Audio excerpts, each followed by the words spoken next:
नमस्कार, मी पंजाब डक. मी जात आहे मुरमाड, तालुका पैठण, जिल्हा संभाजीनगर. या ठिकाणी एक शेतकरी मेळावा आहे. त्या शेतकरी मेळाव्यासाठी जात असताना तर या ठिकाणून जालना जिल्ह्यात असल्यामुळं खास करून शेतकऱ्याला अंदाज देणार आहे. कारण की बऱ्याच शेतकऱ्याचे गहू काढणं चालू आहे, हरभरा काढणं चालू आहे. तर आज आहे 27 मार्च 2026.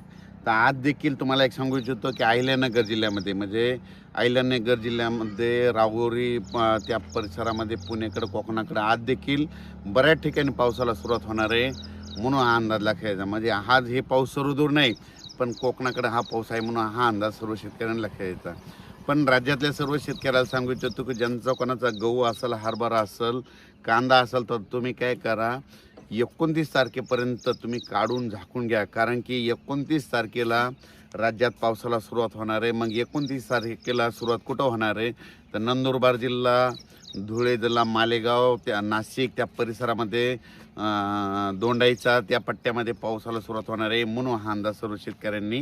उत्तर महाराष्ट्रातल्या शेतकऱ्याचा जर कोणाचा कांदा असेल तर तुम्ही काय करा, 29 तारखेपर्यंत झाकून ठेवा. कारण की उत्तर महाराष्ट्राकडे 29 तारखेलाच पाऊस सुरुवात होणार आहे. गारपीट देखील होणार आहे. म्हणून हा अंदाज खास करून त्या उत्तर महाराष्ट्रातल्या शेतकऱ्याला लक्षात. मग गारपीट कुठं होणार आहे, तर गारपीट ज्या ठिकाणी एखादा नदी असेल तर नदीच्या बाजूला दोन्ही साईडने 1 किलोमीटरच्या अंतरानं, कॅनलच्या बाजूनं दोन्ही साईड 1 किलोमीटरच्या अंतरानं, तळ्याच्या बाजूनं चारी बाजूनं 1 किलोमीटरच्या अंतरानं गारपीट होऊ शकते. म्हणून उत्तर महाराष्ट्रातल्या शेतकऱ्यांनी नंदुरबार जिल्हा, धुळे जिल्हा, जळगाव जिल्हा, नाशिक जिल्हा, त्याच्यानंतर ठाणे ह्या देखील, त्याच्यानंतर इगतपुरी ह्या शेतकऱ्यांनी देखील हा अंदाज लक्षात यायचा.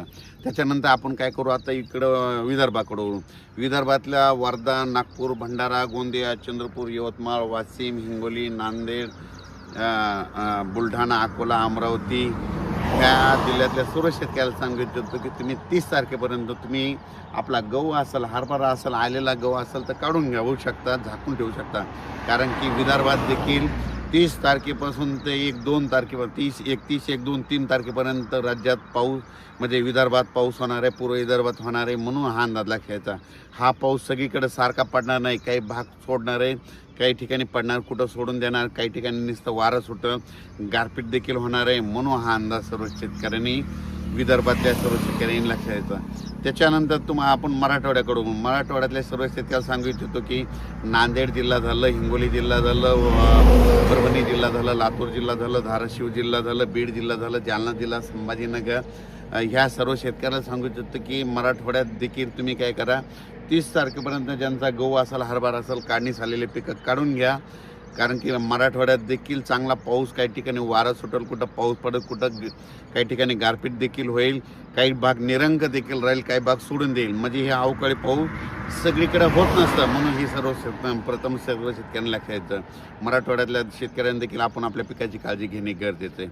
त्याच्यानंतर राज्यात तुम्हाला सांगायचं झालं तर कोकणपट्टीतल्या आंबा उत्पादक शेतकऱ्यांना सांगू इच्छितो की कोकणात देखील, म्हणजे कोकणपट्टी म्हणजे साताऱ्यापासून तर डायरेक्ट इगतपुरीपर्यंत ह्या कोकणपट्टीमध्ये देखील चांगला पाऊस होणार आहे. काही काही ठिकाणी खूप गारपीट होणार आहे. काही ठिकाणी म्हणजे जिथं जास्त डोंगर भागात तिथं जास्त गारपीट होणार आहे. म्हणून हे कोकणपट्टीतल्या लोकांनी अंदाज लक्षात यायचा. पुण्याच्या शेतकऱ्यांनी अंदाज लक्षात घ्यायचा. दोन, पुणे, त्या बारामती, त्याच्यानंतर अहिल्यानगर, संगमनेर ह्या पट्ट्यातल्या देखील कांदा उत्पादक शेतकऱ्यांनी आपण आपल्या कांद्याची काळजी घ्यावी. कारण की चांगला पाऊस बरसणार आहे. म्हणून हे लक्षात यायचं. गारपीट देखील होणार आहे, वारं देखील सुटणार आहे. म्हणून हे अंदाज लक्षात यायचा. त्याच्यानंतर तसेच महाराष्ट्राच्या बाजूला तेलंगणा आहे. तर तेलंगणातले डोंगळे तहसील, डोंगळे त्या शेतकऱ्याला सांगू इच्छितो की तुम्ही काय करा, 30 तारखेपर्यंत तुमचा गहू असेल, कांदा असेल, धान असेल तर तुम्ही काय काळजी घ्या. कारण की तेलंगणात देखील पाऊस पडणार आहे. त्याच्यानंतर कर्नाटकगड देखील तुम्हाला सांगू इच्छितो. कर्नाटकमध्ये तिकोटी, मंगसुळी, त्याच्यानंतर धारवाड, कर्नाटकच्या बऱ्याच जिल्ह्यामध्ये चांगला पाऊस बी पडणार आहे, गारपीट देखील होणार आहे.